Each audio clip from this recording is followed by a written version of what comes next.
Halo teman-teman semua, dalam memenuhi exam proyek pengolahan limbah industri, kelompok kami ingin menjelaskan mengenai pengelolaan limbah di industri farmasi. Secara spesifik, kita akan membahas di PT Papros Tbk Semarang. Perkenalkan, kami dari kelompok 9 yang terdiri dari 2 anggota, yaitu ada Taskia Liviananda dan juga ada Muhammad Farhan Amarullah. Lalu, dalam produksi pengolahan obat-obatannya, PT Papros menghasilkan limbah apa aja sih? Jadi, limbah yang dihasilkan oleh PT Papros sendiri terdapat 2 jenis limbah, yaitu limbah padat dan limbah cair. Jenis apa saja yang diklasifikasikan dalam limbah padat dan limbah cair tersebut? Untuk jenis limbah padat sendiri terdiri 2 jenis limbah, yaitu limbah padat B3 dan limbah padat non-B3. Sedangkan untuk limbah cair sendiri terdiri dari limbah cair non-beta-laktam, beta-laktam, dan laboratorium. Lalu yang kedua ada limbah cair non-produksi. Lalu, mengenai sumber limbah dari proses produksi, PT Papros Tbk Semarang menghasilkan limbah yang berasal dari afkir proses produksi, produk pengembalian, sisa sampel tertinggal, kemasan primer bahan baku, sludge atau lumpur ipal, bahan baku afkir atau rejected, dan perlengkapan administrasi. Sedangkan untuk sumber limbah non-produksi berasal dari kantin, laundry, dan limbah cair eks sanitasi. Lalu selanjutnya adalah proses pengolahan limbah dari PT Papros. Di sini terdapat 2 pengolahan limbah, yakni yang pertama unit pengolahan limbah beta-laktam, lalu yang kedua adalah unit pengolahan limbah cair umum. Yang pertama, kita akan membahas mengenai unit pengolahan limbah beta-laktam. Berikut ini merupakan diagram alir pengolahan limbah beta-laktam.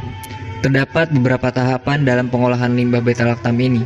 Di antaranya adalah limbah nantinya akan ditampung di bak ekualisasi, kemudian akan dipindahkan ke tangki hidrolisa untuk ditingkatkan pH-nya menjadi 11 hingga 12. Kemudian akan dinetralisasi di tangki netralisasi dengan bantuan HCl hingga mencapai pH 6 hingga 9. Lalu akan terjadi proses sedimentasi dan juga yang terakhir adalah filtrasi.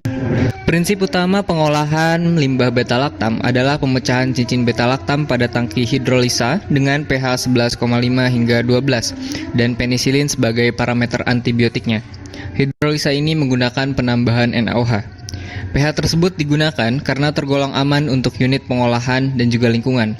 Karena apabila asam yang digunakan, maka dikhawatirkan akan merusak peralatan unit pengolahan. Setelah dilakukan pemisahan cincin beta-laktam, maka limbah tersebut dinetralisir sehingga didapatkan pH 6,9. Setelah itu dilakukan proses pengendapan lumpur yang berasal dari zat kimia hasil hidrolisa dan juga netralisasi, sehingga produk afkirnya berupa powder yang dilakukan pada bak sedimentasi.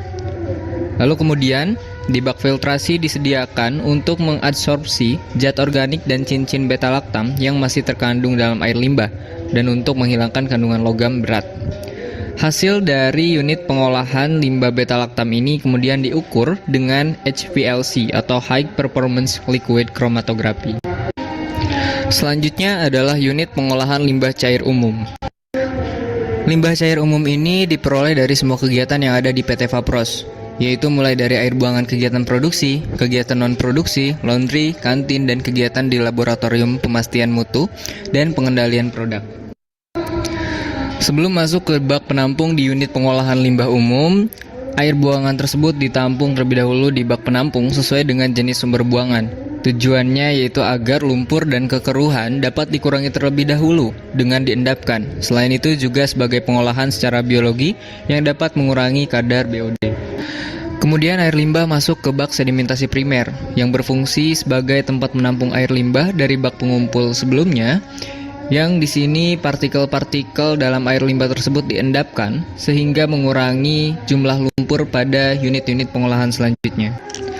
Selanjutnya air limbah akan masuk ke bak ekualisasi yang mana bertujuan untuk menampung dan homogenisasi limbah sebelum masuk ke unit pengolahan limbah selanjutnya. Bak ini dilengkapi dengan aerasi yang beroperasi selama 22 jam sehingga dapat mengurangi atau mencegah bau dari air limbah yang diakibatkan.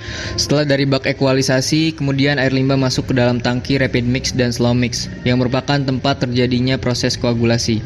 Sementara itu, flokulasi terjadi pada tangki slow mix.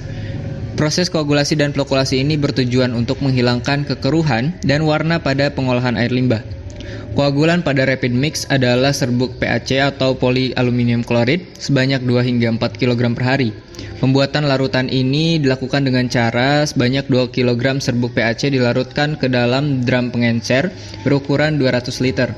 Debit yang dipompa ke dalam tangki rapid mix adalah 3 liter per detik dan dosis 2 ml per liter dengan penambahan koagulan selama 18 jam per hari. Flokulan yang digunakan pada tangki slow mix adalah larutan Magnaflok yang mempunyai komponen yang sama dengan larutan flokulan Diaflok, yaitu cationic polychloride yang berfungsi untuk memperbesar ukuran flok. Ukuran flok diperbesar agar memudahkan sedimentasi. Pada tangki ini, Magnaflok digunakan sebanyak 100 hingga 300 gram per hari dan pembuatannya dilakukan dengan mengencerkan 2 kg. Selanjutnya, air limbah memasuki bak aerasi, yang mana di sini digunakan untuk meningkatkan kadar oksigen agar terjadi pengolahan secara biologi dengan proses lagun, dan lagun yang digunakan adalah tipe fakultatif. Berikut ini merupakan karakteristik bak sedimentasi 2 dibandingkan dengan baku mutu Peraturan Daerah Provinsi Jawa Tengah Nomor 10 Tahun 2004 tentang baku mutu air limbah industri farmasi. Dari tabel tersebut, kita dapat menyimpulkan bahwa pengolahan limbah pada PT Pafros ini telah memenuhi baku mutu yang disetujui. Yang terakhir adalah dengan melakukan antifoam, yang kemudian antifoam ini dilakukan untuk menghilangkan busa yang dibentuk oleh surfaktan. Demikian proses pengolahan limbah beta-laktam dan juga limbah cair umum dari PT Pafros yang merupakan industri farmasi di Semarang. Sekian yang dapat kami sampaikan. Atas segala kekurangannya kami mohon maaf. Wabillahi taufiq wal hidayah. Wassalamualaikum warahmatullahi wabarakatuh.